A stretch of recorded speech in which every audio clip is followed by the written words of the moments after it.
Hi friends, welcome to top 5 info channel. இன்றைக்கி நம்ம பார்க்க போகிற டாபிக் என்னென்னா, ரொம்ப சில்லியான டாப்பிக்காக தோணும், ஆனால் இது ரொம்ப இன்ட்ரெஸ்டிங்கான டாபிக் சொல்ல போகிறதுக்கு முன்னாடி ஒரு கேள்வி மாதிரி வச்சுக்கலாம். வின்டர் சீசன் வந்தால் நம்ம எல்லாருக்குமே என்ன ஃபீல் ஆகும்னா, ஒரு ஜலதோஷம். நம்ம எல்லாருக்குமே ஜலதோஷம் பிடிக்கும், எல்லாருமே ஃபீல் பண்ணுற ஒரு விஷயம். ஜலதோஷம் வந்ததுக்கப்புறம் டக்கு நம்ம ஃபீல் பண்ணுறதும் உடனே வெளில வரதும் தும்மல் தான், அதாவது ஸ்னீசிங் தான். அந்த ஸ்னீசிங் பற்றி தெரியாத 5 இன்ட்ரெஸ்டிங் ஃபேக்ட் தான் இன்றைக்கி நம்ம பார்க்க போகிறோம். ஸ்னீசிங் டக்குன்னு தும்முனா வெளில வரப்போது அதில் என்ன இருக்குன்னு நீங்கள் கேட்கலாம். ஆனால் அதை பற்றி தெரிஞ்சுக்கிற நிறைய விஷயம் இருக்குது. அதில் வெறும் 5 விஷயம் இன்றைக்கி நம்ம பார்ப்போம். அதில் ஃபஸ்ட்டு ஒன்று என்னென்னா, நம்ம எப்போல்லாம் ஸ்னீஸ் பண்ணுறோமோ அப்போ நம்ம வீட்டில் சொல்லுவாங்க, ஸ்னீஸ் பண்ண உடனே அம்மான்னு சொல்லிட்டு அப்பான்னு சொல்லு, ஏன்னா அந்த நேரத்தில் வந்து உங்களோட ஹார்ட் வந்து நிற்கும் அப்படின்னு சொல்லுவாங்க. இது வந்து ஒரு மூட நம்பிக்கை தான். ஆனால் சயின்டிஃபிக் ரீதியாக என்ன ஆகும்னா, நம்ம ஹார்ட்டு நம்ம திம்மும் போது நம்ம ஹார்ட் வந்து நிற்காது. நம்ம ஹார்ட் பீட் வந்து லப் டப் இப்படி 2 ரிதத்தில் தான் அது ஸ்டிமுலேட் ஆகுது. அப்படி நம்ம எப்போல்லாம் ஸ்னீஸ் பண்ணுறோமோ அப்போ அந்த ரிதம் மட்டும்தான் சேஞ்ச் ஆகுதுன்னு சொல்கிறாங்க. ஹார்ட் நிற்காது, ஹார்ட் கண்டினியூஸாக துடிச்சிட்டு தான் இருக்குது, அந்த ரிதம் மட்டும் சேஞ்ச் ஆகுதுன்னு சொல்கிறாங்க. அடுத்து 2வது இன்ட்ரெஸ்டிங் ஃபேக்ட் என்னென்னா, எல்லாத்துக்குமே ஸ்பீடு இருக்குது இந்த உலகத்தில். அதே மாதிரி நம்ம ஸ்னீஸுக்கும் ஒரு ஸ்பீடு இருக்குது. அதாவது நம்ம எப்போ தான் அச் அப்படின்னு திம்முனமோ அப்போ 100 மீட்டர் பெர் செகண்ட், அதாவது மணிக்கு 100 மீட்டர் ஸ்பீடில் நம்ம தும்மல் வந்து வெளில வருதுன்னு சொல்கிறாங்க. அவ்வளோ ஸ்பீடில் நம்ம திம்முற ஸ்னீஸ் வந்து வெளில வருதுன்னு சொல்கிறாங்க.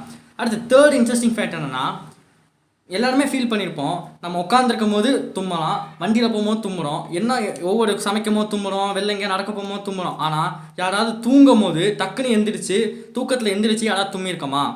யாருமே கிடையாது. நம்ம எப்போல்லாம் தூங்கும்போது நமக்கு ஸ்னீஸ் வரவே வராது. ஏன்னா நம்ம தூங்கும் போது இந்த ஸ்னீஸை ஸ்டிமுலேட் பண்ணுற ஹார்மோன்ஸும் தூங்குதுன்னு சொல்கிறாங்க. அப்போ நம்ம எப்போல்லாம் தூங்குறோமோ அப்போ ஸ்னீஸ் வரவே வராது. உங்களுக்கு தெரிஞ்சால் கூட இதுக்கப்புறம் உங்களுக்கு ஸ்னீஸ் வந்தால் நீங்கள் வந்து நோட்டீஸ் பண்ணி பார்க்கலாம். அடுத்து 4th இன்ட்ரெஸ்டிங் ஃபேக்ட் என்னென்னா, ஸ்னீசிங் நம்ம சொல்கிறோம். அது எப்படி வருதுன்னா, இது வந்து ஒரு ரிஃப்ளெக்ஷன் ப்ராசஸ் தான், அதாவது எதிர்வினை செயல்னு தான் சொல்கிறாங்க. டஸ்ட்டு பார்ட்டிகல்ஸ் வந்து நம்ம நோஸ் வழியாக உள்ளே போகும்போது நம்ம பிரெயினுக்கு வந்து ஸ்டிமுலேட் கொடுத்தது. ஏதோ ஒரு வெளி ஆட்கள் வந்து நம்ம மூக்குள்ளே வந்துருச்சு, இதனால் நமக்கு ப்ராப்ளம் ஏற்பட போகுது அப்படின்னு பிரெயின் சிக்னல் கொடுத்தோன்னே அதை வெளில அனுப்பணும் அப்படின்னு சொல்லும் போது தான் ஸ்னீஸ். அப்படின்னு ஒரு சத்தத்தோட ஏர் வந்து அந்த டஸ்ட்டை வந்து வெளில தள்ளுறது தான் ஸ்னீஸ். இது வந்து ஒரு ரிஃப்ளெக்ஷன் ப்ராசஸ் மட்டும்தான். அதே மாதிரி இன்னொரு விஷயம் நீங்கள் நோட்டீஸ் பண்ணி பாருங்கள், எப்போல்லாம் நம்ம தும்முறோமோ அப்போ நம்ம நாக்கு இருக்குது பாருங்கள், நம்ம நாக்கு வந்து அப்பர் ஜாவை வந்து, அதாவது மேல் தாடையை வந்து தொடும். இது நீங்கள் நோட்டீஸ் பண்ணி பார்த்தா உங்களுக்கு தெரியும். அடுத்து 5வது இன்ட்ரெஸ்டிங் ஃபேக்ட் என்னென்னா, நம்ம தும்மும் போது சலைவா, அதாவது எச்சில் வெளில வரும்னு சொல்கிறாங்க. எவ்வளோ எச்சில் வருதுன்னா 40,000 எச்சில் துளிகள் வந்து வெளில வருது. நம்ம தும்மும் போது இத்தனை ஸ்பீட்லன்னு நான் சொல்லியிருக்கேன், அதாவது 100 மீட்டர் பெர் செகண்ட் ஸ்பீடில் வருது. ஆனால் தும்மும் போது 40,000 எச்சில் துளிகள் வெளில வருது. அதனால் எப்போ நம்ம தும்முனாலும் ஒரு கர்ச்சிஃபோ ஏதாவது ஒன்று வச்சுட்டு தும்முனா மற்றவங்களை அஃபெக்ட் ஆகாது. ஏன்னா 40,000 எச்சில் துளிகள் வெளில வருது. இன்றைக்கி ஸ்னீசிங் பற்றி 5 இன்ட்ரெஸ்டிங் ஃபேக்ட் பார்த்தோம். இதில் உங்களுக்கு ரொம்ப பிடிச்ச இதை வந்து கமெண்ட் பண்ணுங்கள். இந்த வீடியோ பிடிச்சிருந்தா லைக் பண்ணுங்கள், ஷேர் பண்ணுங்கள், மறந்துடாமல் சப்ஸ்கிரைப் பண்ணுங்கள். Thank you so much.